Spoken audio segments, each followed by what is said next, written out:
So I wanted to talk to you about this cloning and the rewilding of the mammoths and all of that stuff. I'm going to Colossal tomorrow to learn a little bit more about it myself. Explain Colossal. Yeah, so Colossal Biosciences is this, if you ask me, incredible company, and they are, by their own declaration, a de-extinction company. So it's this guy, Ben Lamb, and he's got George Church, who's a world-leading cellular scientist. I don't know the specifics, of de-extinction and cloning and CRISPR and so on and so forth. And they've come together and raised a ton of money, and they are de-extincting animals. And the science is there. Like, it's done. All it took was the money, basically, behind it. And they've put together this incredible Rolodex of scientists and people, and it's real-life Jurassic Park with purpose. Where are they going to put them? So there's a couple different things going on. So the first one they're working on is the woolly mammoth, right? And this isn't just for fun. This has real, important conservation implications, which is really fascinating. But they are planning on starting with, I think, 100 mammoths and putting them in this place called not Pleistocene Park, something like that. This park in Siberia.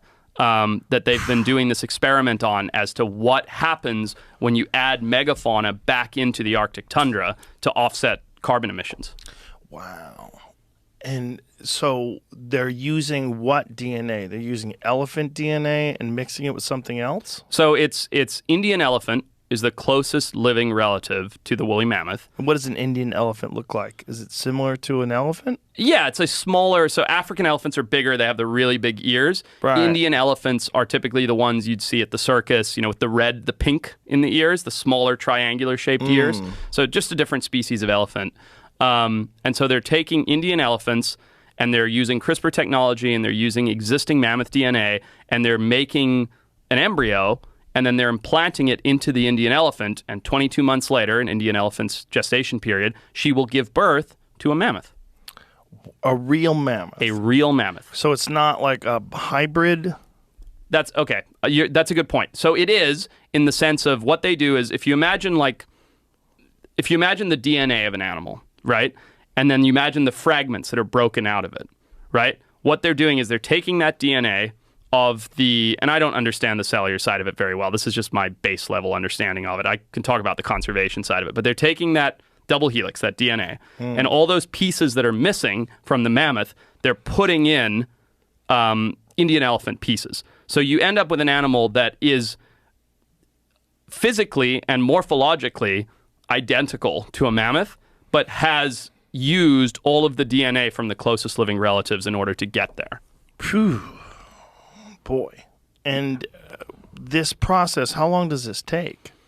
So I think they've been going for about 5 years on the science, but the science of de-extinction and cloning, I mean, you remember Dolly the sheep, right? That was like a known thing. So that's been going on for a long time. Well, you can get your cat cloned. Exactly. Or your dog cloned. Exactly. For like 20 grand, you can clone your dog. Yeah. So it's kind of creepy. It is. It's bizarre. But the point is the science has been there for a while. There just hasn't really been the funding or the motivation for it. But what I think so fascinating, the reason I'm so emotionally invested in it, is the conservation implications that it has. Because what this company is ultimately doing is rewilding species that humans have removed, and that's going to, in theory, in a lot of places, sort of fix the offset, the imbalance of the ecosystem. That's interesting. That's really interesting. There's a lot of debate about whether or not humans killed off the woolly mammoth, though, isn't there? I think there is. Yeah, I think there is. And I can't really speak on that, but I do know that when the mammoths disappeared, so the Arctic used to be like the savannas of Africa. It used to be big grasslands, right? It wasn't all covered in trees and things. And that's a recent adaptation since the mammoths went away 10, 20,000 years ago. And so that's what's happened is the permafrost up there is melting pretty rapidly, right? Underneath that permafrost is like 1.5 trillion tons of carbon. And once that carbon enters the atmosphere, it heats things up like crazy. So by removing those mammoths, and I can explain why the mammoths keep it colder, but by removing those mammoths, it's allowing that permafrost to melt much quicker and release more carbon. So the idea from like a financial standpoint of how they make money is the carbon offset of putting mammoths back into the environment. How do they make it colder? So it's a couple different things. It's basically when there's trees and shrubs, they take in more heat, and that heat transfers into the ground. So in this Pleistocene Park, this park that they've been doing this experiment in Siberia for a while, they've put in a couple hundred animals that aren't mammoths, right? They've put in ox and reindeer and things like that, and they're knocking trees over with the tractors. And once they knock trees over and they simulate a mammoth knocking the trees and shrubs over, the fleet grazers are able to keep the vegetation from regrowing. So when the vegetation doesn't regrow, you get all this grassland, and the grassland has snowpack. The snowpack gets stomped, so there's no insulation. It reflects more light. It's like 3 or 4 different processes that make the ground, I think on average, it's like 8 degrees colder. So it keeps things more frozen. So once we removed all the megafauna from the Arctic through hunting or maybe other means, regardless, once they were removed, the Arctic got warmer. The Siberia and Alaska got warmer, and so slowly we're getting more and more carbon emissions from up there. But by putting these animals back, and I just love the idea of going up to the Arctic and it looking like the African savanna, right, with all of these incredible animals.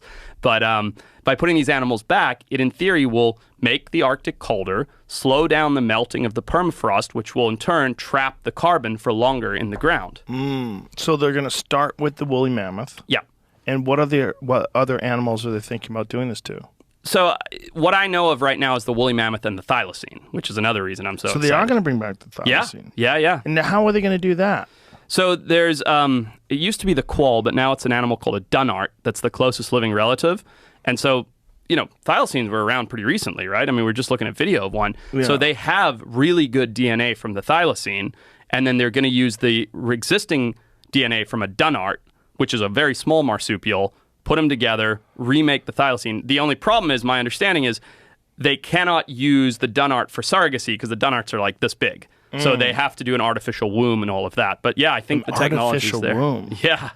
This sounds like a fucking horror movie. Isn't it crazy we're living in this time? Yeah, it sounds like a horror movie. But it's so insane. Like, even 3 years ago, if you're like, hey, we're bringing animals back, we're going to put mammoths back in the Arctic, you're like, shut up. Like, go put on your tinfoil hat. Like, it's happening. It's when so are they crazy. projecting the first woolly mammoth will be launched? 2024.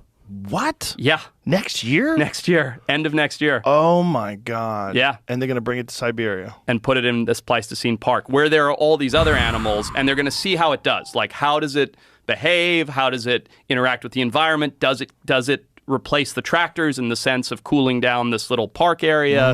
Yeah. It'll be fascinating. Are they going to do saber-toothed tigers? I hope so. No, I don't know. Shit, I don't know. That would be incredible.